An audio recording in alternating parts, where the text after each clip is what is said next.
Want to speak real Turkish from your first lesson? Sign up for your free lifetime account at turkishclass101.com. When you decide to learn a language, it's exciting, but there are lots of different ways to approach your studies. What can you do to make sure you start things off in the best way for yourself? In this video, we'll cover 6 things for you to consider to get you started on the right foot. First, what is your reason for learning? Thinking about your why for studying a language can be so important.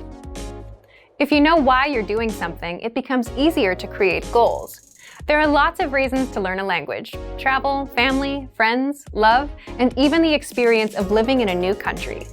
Clarifying your reason for learning helps you define your mission and gives you motivation right from the start. Some reasons for learning may be stronger than others. If you live in a country that speaks the language you need to learn, you're probably highly motivated to study because your progress will directly affect your daily life and relationships. If, however, your reason for learning is something like, I want to be able to watch TV shows in that language, your motivation might not be as high as the person in the first example, but that's okay. Everyone has a different, unique reason for wanting to learn a language. Take some time to understand what you want to get out of your studies. This is a helpful first step. Second, set the right goals. Once you've clarified your reason for learning, it's time to set your goals. Don't make goals like, I want to be fluent one day. This type of goal is problematic because there's no deadline for the goal, no clues about how you'll achieve your goal, and no way of knowing when you've reached fluency. Your goals need to be small, measurable, realistic, and have a deadline. Try making monthly goals instead of yearly goals. Saying, I want to be fluent one day isn't helpful. Instead, make a goal like, be able to speak for 1 minute by the end of the month. A goal like this gives you a target, a skill to develop, and a deadline. You have 1 month to practice your speaking skills enough to be able to talk for 1 minute. You can set a timer and track how long you're able to speak. This is also a realistic goal. Learning enough to speak for 1 minute in 1 month is reasonable. You can even think of how you might reward yourself for achieving the goal. Third, reward yourself for achieving your goals. You can determine your rewards when you determine your goals. Rewards are powerful motivators. You should be working consistently towards your goals, but there will undoubtedly be times when the work isn't fun and you need something to push you through. When you come home after a long day of work or school on a rainy day, maybe the last thing you want to do is open a book and start studying. It's so much easier to turn on Netflix or scroll social media, but if you have a reward, you can use it as a motivator. As mentioned before, it's important to remember why you're learning a language and what your goals are. For many people, thinking about the rewards they'll get along the way boosts their motivation. If you give yourself something to look forward to, it can help you get through the times you may not feel like putting in the work. Fourth, match your routine to the study medium.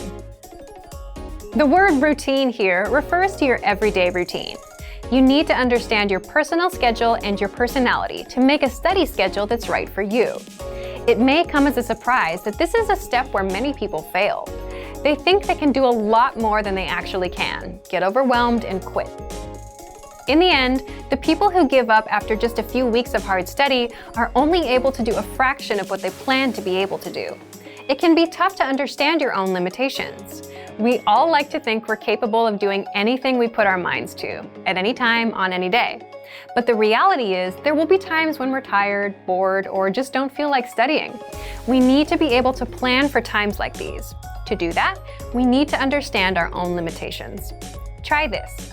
Write out your weekly schedule. Where do you have some existing time that you can spend on studies? For example, maybe you have some time on your commute every day, or sometime during a lunch break. If you're super busy, like most people, look for places in your day that naturally make sense, instead of trying to create a whole new block of time to devote to your studies. Maybe it's when you visit a cafe, or when you're on the bus or train. See if there's a place where you can match the medium, the learning method, to your existing routine. For example, on your commute in the morning, you can listen to an audio lesson twice a week, or listen once a week after dinner at home while you do chores. Break out some vocabulary flashcards during lunchtime.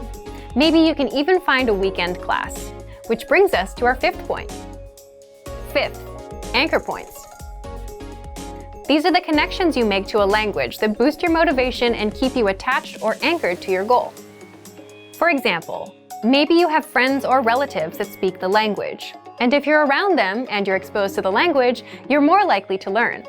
If you don't know anyone who speaks the language, consider making a monetary investment, like a textbook or a learning program. By paying for something, you make a commitment to yourself to use it. Sixth, assessment. It's good to know where you are in your studies and determine if you're making progress. If you're not moving forward, maybe the methods you're using aren't quite right for you. Or maybe you need to find new ways to add studying into your routine to give you more opportunities to learn. But don't do assessments so often that you don't actually have a chance to learn. For example, if you take a test once and get a score you're not happy with, don't immediately take the test again. Give yourself time to study and develop your skills more. Then you can come back and try again. Assessment is a great way to keep yourself on track, but don't let tests take over your studies. In this video, we talked about 6 things to consider when you start learning a language. Figure out your reason for learning, set good goals, and choose rewards. Have anchor points, and make sure to match your routine with the medium of study. And finally, make sure you have the proper approach to assessment of your progress. And for more ways to get started learning on the right foot, check out our complete language learning program. Sign up for your free lifetime account by clicking on the link in the description. Get tons of resources to have you speaking in your target language. And if you enjoyed these tips, hit the like button, share the video with anyone who's trying to learn a new language, and subscribe to our channel. We release new videos every week. I'll see you next time. Bye!